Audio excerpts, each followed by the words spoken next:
आज की डेट में किसी भी कंपनी की एक एईपीएस आईडी बनवाना बहुत आसान है, लेकिन उसको एक्टिवेट करवाना उतना आसान नहीं है जितना कि बनवाना आसान है। आज की इस वीडियो में हम बात करने वाले हैं कि अगर आप एक रॉयनेट के हाल फिलहाल में एक सीएसपी बने हैं, आपने एक एईपीएस आईडी ली है, तो उस आईडी को लेने के बाद का क्या प्रोसेस है, आपको क्या क्या करना होगा जिससे कि सक्सेसफुली बिना किसी रुकावट और किसी प्रॉब्लम के आपकी आईडी को कंपनी के द्वारा प्रॉपर एक्टिवेट किया जाए। इसके लिए आपको क्या करना होगा, आज की इस वीडियो में हम इसके पूरे कंप्लीट प्रोसेस के बारे में बात करने वाले हैं। दोस्तों, मेरा नाम है बिलाल खान और आप देख रहे हैं स्मार्ट शॉप। रॉयनेट एईपीएस आईडी जैसे ही आपकी क्रिएट होती है, आपके पास आईडी पासवर्ड आ जाता है। उसके बाद आपको मोबाइल एप्लीकेशन पर या आपके सिस्टम पर आपको लॉगिन करनी होती है। लॉगिन करने के बाद आपको दो काम करने होते हैं। पहला, आपको आपका एक लाइव पिक्चर अपलोड करना होता है, जिस तरीके से आप एक मोबाइल से आपकी सेल्फी लेते हैं, उस तरीके से आपको एक सेल्फी लेकर मोबाइल एप्लीकेशन के माध्यम से आप उसको अपलोड करते हैं।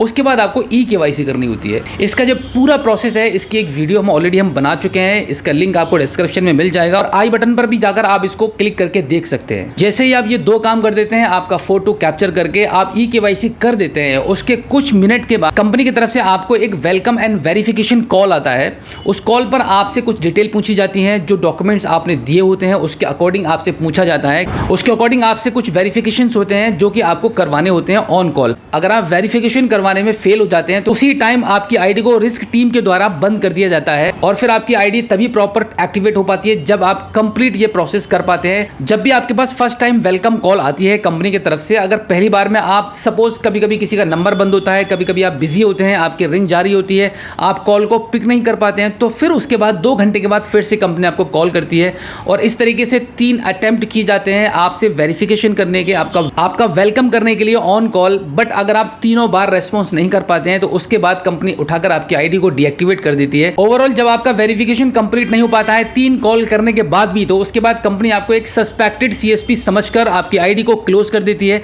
फिर उस आईडी को चालू करवाना काफी मुश्किल रहता है। तो मैं आपको बता दूं कि कंपनी ने वेलकम कॉल और वेरिफिकेशन कॉल की शुरुआत क्यों की है। वो इसलिए की है क्योंकि फ्रॉड बहुत ज़्यादा बढ़ चुके हैं। लोग दूसरों के डॉक्यूमेंट्स पर आईडियां बनवा लेते हैं और किसी न किसी तरीके से, फर्जी तरीके से या जाने अनजाने में उस ग्राहक की फिंगर भी लगवा लेते हैं, ई-केवाईसी भी करवा देते हैं, पूरा प्रोसेस करवा देते हैं। उसके बाद आईडी हो जाती है एक्टिवेट। आईडी एक्टिवेट होने के बाद फिर उस आईडी से होने लगते हैं फ्रॉड, मतलब लाखों में फ्रॉड हुए हैं। उसके बाद कंपनी ने इस स्टेप को लिया है कि आप प्रॉपर वेरिफिकेशन हो पाएगा, उसके बाद ही आपकी आईडी एक्टिवेट हो पाएगी। आज की डेट में हो ये रहा है, प्रॉब्लम सामने ये आ रही है कि जो एक जेन्युइन सीएसपी है, एक जेन्युइन एईपीएस संचालक है, जो रॉयनेट की एक आईडी ले रहा है और आईडी क्रिएट होने के बाद वो अपनी ई-केवाईसी भी प्रॉपर कर दे रहा है, उसके बाद कहीं ना कहीं उससे ये मिस्टेक हो जा रही है कि वो प्रॉपर वेरिफिकेशन नहीं कर पा रहा है, वेलकम कॉल को अटेंड नहीं कर पा रहा है, जिसकी वजह से उस जेन्युइन सीएसपी की, उस जेन्युइन एईपीएस संचालक की भी आईडी को बंद कर दिया जा रहा है। फिर वो एक्टिवेट करवाने में बड़ा मुश्किल सामने आ जाती है। तो मैं आपको बता दूं, इस समस्या से बचने के लिए आपको ध्यान ये रखना होगा, अगर आपने कोई भी नई आईडी ली हुई है रॉयनेट से, तो ई-केवाईसी का प्रोसेस कंप्लीट करने के बाद आपको थोड़ा सा अलर्ट रहना पड़ेगा। कंपनी आपको कॉल करेगी, कॉल पर आपसे कुछ वेरिफिकेशन किया जाएगा, आप उसको कंप्लीट कर देते हैं। उसके बाद आज की वीडियो में जो मेन बात है, जो इस वीडियो को बनाने का जो मेन पर्पस है, वो ये है, जब आप एक जेन्युइन सीएसपी हैं तो आपको आज की डेट में करना क्या होगा कि आपको एक एईपीएस ट्रांजैक्शन रजिस्टर आपको रखना पड़ेगा। आप स्क्रीन पर देख पा रहे हैं कि इस प्रकार का एक डिजाइन कंपनी ने तैयार किया है। इस डिजाइन को आपको बनवा कर रखना होगा। जब तक आपके पास एईपीएस ट्रांजैक्शन रजिस्टर नहीं होगा, तब तक कंपनी आपकी आईडी को एक्टिवेट करने वाली नहीं है।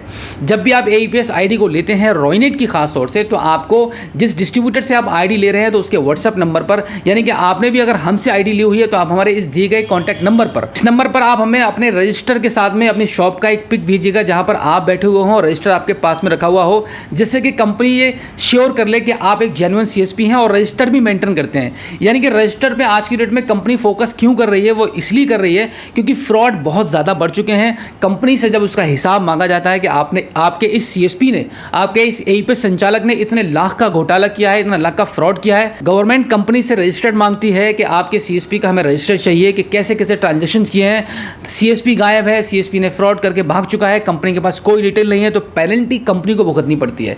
तो इस बड़ी समस्या से बचने के लिए कंपनी ने स्टेप लिया है। अगर आप आज की डेट में किसी भी कंपनी का आईडी लेते हैं तो आपको रजिस्टर्ड मेंटेन करना बहुत जरूरी होगा। रजिस्टर्ड अगर हम मेंटेन नहीं करेंगे तो हो सकता है कि फ्यूचर में आप पर कोई भी गाज गिर सकती है, आप एक जेन्युइन CSP हैं, बहुत अच्छी बात है। बट अगर आपके पास कोई भी फ्रॉड अगर ट्रांजैक्शन कर रहा है, किसी के खाते से एक फिंगर क्लोन बनाकर आपके पास आया, हेलमेट लगाकर आया या फिर मास्क लगाकर आपकी शॉप पर कोई चढ़कर आया है और आप उसको पहचान नहीं पा रहे हैं, फेस क्लियर नहीं हो पा रहा है और वो आपके यहाँ से फ्रॉड ट्रांजैक्शन करके चला जाता है और आप रजिस्टर भी मेंटेन नहीं कर पा रहे हैं, तब आपके पास बचने का कोई भी रास्ता नहीं है, कोई भी चांसेस आपके पास नहीं है। तो कंपनी यहाँ पर आपके लिए भी एक सहूलियत पैदा कर रही है, आपके लिए भी एक बचने का एक रास्ता है रजिस्टर्ड मेंटेन करने का। तो आपको हर कीमत पर इस प्रकार की जो डिज़ाइन है आप बनवा सकते हैं, छपवा सकते हैं, इसका प्रिंट आउट निकलवा सकते हैं। आपको आपकी शॉप पर रजिस्टर्ड मेंटेन करना बहुत ज़रूरी है, बिना इसके कोई भी काम नहीं चलेगा। अगर आपने खास तौर से रॉयनेट CSP ID लिया हुआ है और अगर आपके पास रजिस्टर्ड नहीं है, आपकी ID को पूरी तरीके से एक्टिवेट होने से पहले ही कंपनी कहीं ना कहीं रोक लगा देगी और आपसे आपकी शॉप और आपके रजिस्टर का एक फोटो मांग सकती है, जो कि आपको देना होगा आपकी आईडी को एक्टिवेट करवाने के लिए। तो रॉयनेट की आईडी को एक्टिवेट कराने का पूरा प्रोसेस मैंने आपको बता दिया है, बिल्कुल इस तरीके से आपको करना पड़ेगा। दोस्तों आज की इस वीडियो में जो जानकारी मैंने आपको दी है बिल्कुल जेन्युइन है। आई होप ये वीडियो आपको काफी अच्छी लगी होगी। हमारी इस वीडियो को अपने दोस्तों में शेयर जरूर कीजिएगा। अगर पहली बार आप हमारे स्मार्ट शॉप यूट्यूब चैनल पर आए हैं और अभी तक आपने हमें सब्सक्राइब नहीं किया है तो प्लीज एक बार सब्सक्राइब जरूर कीजिएगा और बेल आइकन को भी प्रेस कीजिएगा। तो चलिए दोस्तों मिलते हैं आपसे किसी और एक अगली वीडियो में एक नई जानकारी के साथ, एक नई अपडेट के साथ और एक नए जोश के साथ। तब तक के लिए जय हिंद।